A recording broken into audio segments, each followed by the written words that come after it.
Welcome to Reni's cooking channel. இன்றைக்கி நம்ம சேனலில் என்ன பார்க்க போகிறோன்னு பார்த்திங்கன்னா, எல்லா குழம்பு வெரைட்டிஸ் கூடயும் சேர்த்து சாப்பிடக்கூடிய ஒரு அருமையான சைடிஷ் தாங்க சவ் சவ் கூட்டு. வாங்க எப்படி செய்கிறதுங்கிறத பார்க்கலாம்.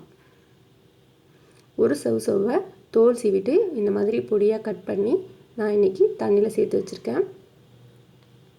ஒரு அரை மணி நேரத்துக்கு முன்னாடியே 2 ஸ்பூன் அளவுக்கு கடலைப்பருப்பை ஊற வச்சு எடுத்து வச்சுருக்கேன். கடலைப்பருப்பை ஊற வச்சு சேர்க்கறதுனால நமக்கு சீக்கிரமே வெந்துடும். நீங்கள் வேணும்னா பாசிப்பருப்பு கூட கலந்து சேர்த்துக்கலாம். ஒரு குக்கரில் சவ் சேர்த்துக்கிறேன். ஊற வச்ச கடலைப்பருப்பு சேர்த்துக்கிறேன். தண்ணி கொஞ்சமாக சேர்த்துக்கோங்க. ஏன்னா சவ்வே அதிகமாக தண்ணி விடுறதுனால கொஞ்சமாக தண்ணி சேர்த்துக்கோங்க. 1/4 ஸ்பூன் அளவுக்கு மஞ்சள்தூள் சேர்த்துக்கோங்க.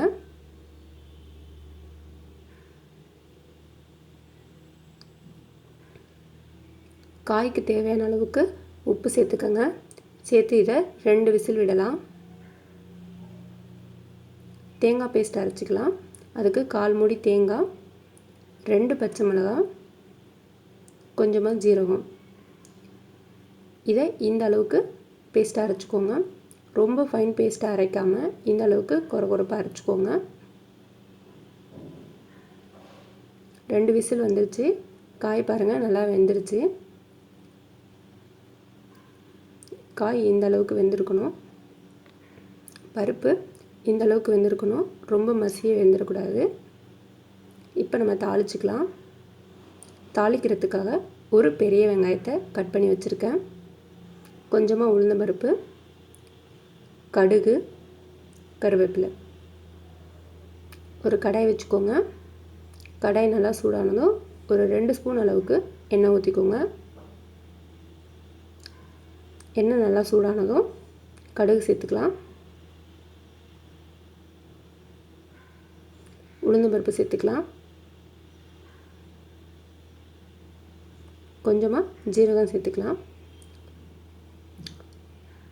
ஜீரகத்தோட ஃப்ளேவர் பார்த்திங்கன்னா இந்த சைடிஷ்க்கு ரொம்பவே நல்லாயிருக்கும். இப்போ இந்த அளவுக்கு வதங்கினதுக்கப்புறம் கட் பண்ணி வச்சுருக்க வெங்காயம் சேர்த்துக்கலாம். கருவேப்பிலை சேர்த்துக்கலாம். சேர்த்து நல்லா மிக்ஸ் பண்ணி விடுங்க.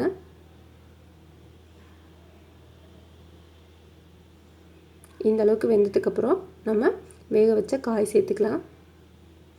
காய் சேர்த்து ரொம்ப நேரம் வேக வைக்க வேண்டியதில்லை.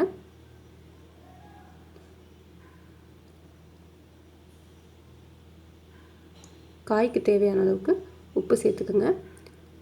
காய் வேக வைக்கும் போது உப்பு சேர்த்துருக்கிறதுனால பார்த்து சேர்த்துக்கோங்க. இப்போ இந்த அளவுக்கு வந்ததுக்கப்புறம் நம்ம அரைச்சி வச்சுருக்க தேங்காய் பேஸ்ட்டை சேர்த்துக்கலாம். சேர்த்து நல்லா மிக்ஸ் பண்ணி விடுங்க. தேங்காய் பேஸ்ட்டு சேர்த்து ரொம்ப நேரம் கொதிக்க விட வேண்டியதில்லை. தேங்காய் பேஸ்ட்டு சேர்த்து இந்த அளவுக்கு கொதிச்சதுக்கப்புறம் நம்ம ஸ்டவ் ஆஃப் பண்ணிக்கலாம். ரொம்ப டேஸ்டான சவ் கூட்டு ரெடி. கண்டிப்பாக வீட்டில் ட்ரை பண்ணி பாருங்கள். ட்ரை பண்ணி பார்த்துட்டு உங்களோட ஃபீட்பேக்கை கமெண்ட்ஸில் சொல்லுங்கள். ரெசிபீஸ் பிடிச்சிருந்தா ஃப்ரெண்ட்ஸுக்கு ஷேர் பண்ணுங்கள், லைக் பண்ணுங்கள். மறக்காமல் சேனலை சப்ஸ்கிரைப் பண்ணுங்கள்.